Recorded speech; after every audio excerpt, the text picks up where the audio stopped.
Hi, welcome to another episode of Chronicles of 1900. It promises to be great. And today we're going to be talking about something very important.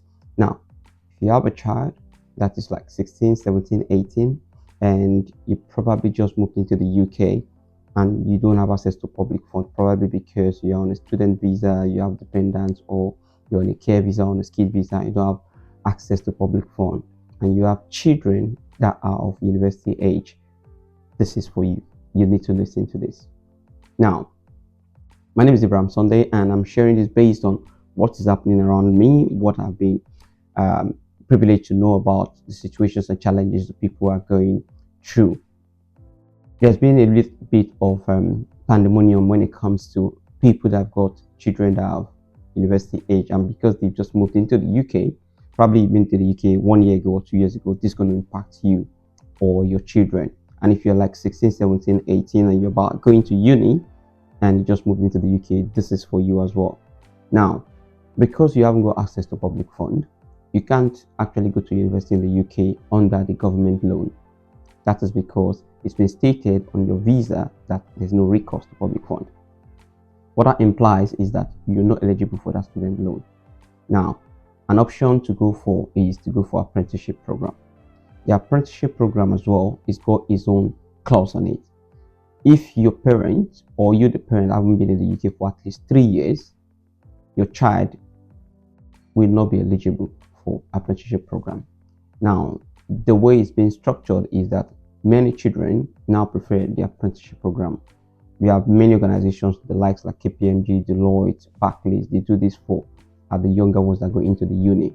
So what they do is you go on the program with them, they pay you to teach you. Maybe you want to be an investment banker, so you got a mentor, you're going to be coming to work, you're going to be training you, you're working with them, you're going to be paid salary, and at the same time you go to uni to study investment banking.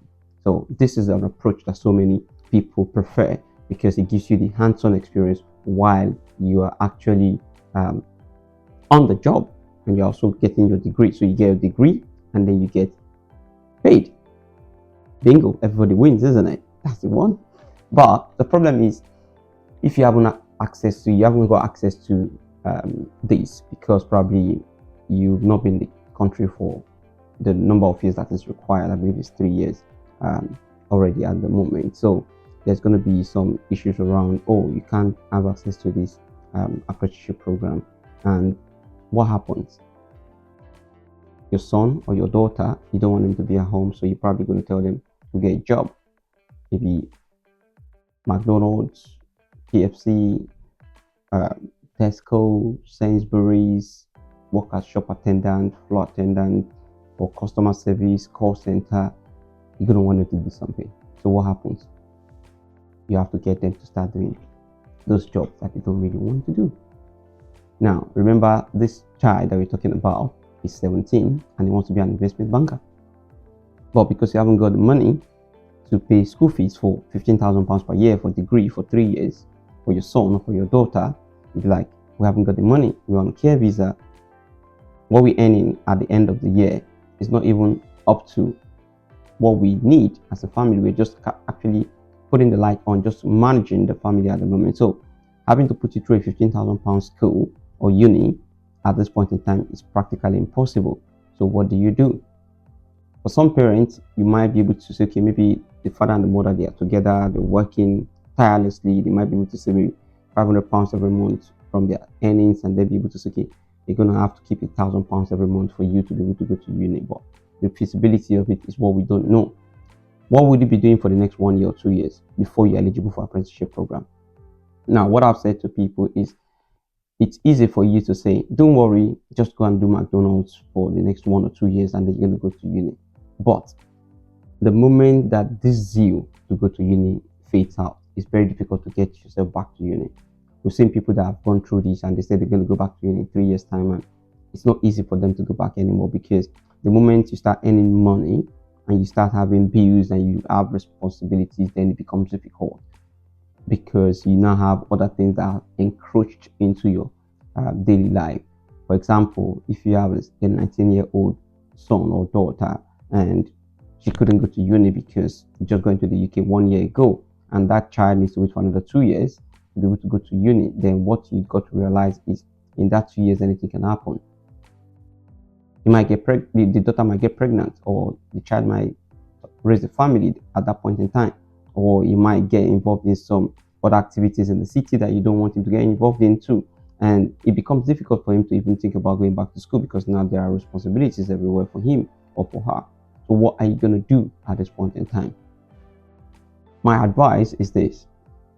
What we run currently is at kind of an internship program. We're doing this with partnership with the local council in Peterborough and Cambridgeshire Authority to be able to supply some equipment for some of these people that want to go into this program. And the idea is get these people into an internship program, subsidize the internship program for them so much that the parents can actually afford it, get them into the internship program, and then let them be able to do it for at least a year. So within that 1 year, they're going to learn and they're going to have the experience, and then they can apply for a job, and then they can start making some money as well. But what happens? There are different internship programs that they can do. Many of them should be geared towards what they want to be. For example, the kind of internship program that we run is strictly around IC environment, which is you want to be project manager, product manager, business analyst, marketing manager, content manager. Those are the things that we teach them within the internship program. Now, if you have your child that wants to be a banker, so what you want to do is you want to look for an internship program, right, within the banking sector, right, that your child can be part of for that 1 year. If you want to say maybe your child wants to be a psychiatric nurse, or maybe they want to be a physiotherapy or something, you need to look for internship program that covers that particular area. Put them in there. So what you're doing for them in anticipation for them going to uni in the next 1 year is they are doing what they want to do, right? But this time around as an internship or as a volunteer for that period of time. Please don't get swayed by the fact that they need to make money, because the moment you're getting swayed by the fact that they need to make money, you're going to derail them from the actual purpose. So the idea is get them to stick on purpose, get them to start doing that thing that they want to do, but this time around as an internship. Because they haven't got access to apprenticeship or university, it doesn't stop them from achieving destiny. So what I'm saying to you is, as a parent, guide them, get them to start doing that thing that they want to do, but in a form of internship. When they start doing this for the next 1 year, and then they can go to uni. This is exactly what I've been able to do with someone, that the daughter was going to become a nurse. So because you want to become a nurse, and we said, okay, we haven't got the access to apprenticeship program at the moment, let's get her into a care sector. So we got into care, and she was able to do care well for 1 year. And after that 1 year, now she's back into apprenticeship program. What has she gotten within the last 1 year? She has gotten a domain knowledge of what happens within the health sector. So now she's going to uni, or into apprenticeship program rather. She's going into the apprenticeship program with an understanding of what the care sector look like, or what the health sector look like, because she'll be able to do care job for the last 1 year. Now, in your case, you might not have the opportunity to put them into a job that is in line with what they want to do, but you can get them into internship that is in line with what they want to do. Please take it very serious. If you know that you have a child that wants to go into this and you don't know how to go about it, feel free to reach out to me. I'm going to be able to point you to the right direction. There are different places that they can do internship. There are different organizations that offers this internship, and they can be able to join them for maybe 3 months or 6 months. And if they do one per year, 6 months, they can go another place and do another one 6 months, just to keep them busy for that 1 year. Don't get your children roaming about the street without a purpose.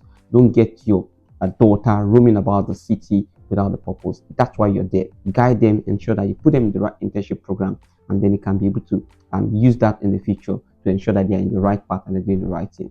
My name remains Ibrahim Sunday, and it's Chronicles of 1900. It's an inspirational podcast. What we do here is to give you daily nuggets of the things that you need to know to ensure that you can maximize your life and you can do the best that the Lord has called you to do. Thank you very much. Have a lovely one, and don't forget, subscribe, share, comment, and please share this with anyone. And if you are interested in going into internship for IT program, reach out to me. I'll be able to help you out. Thank you very much. Have a lovely one, and God bless you.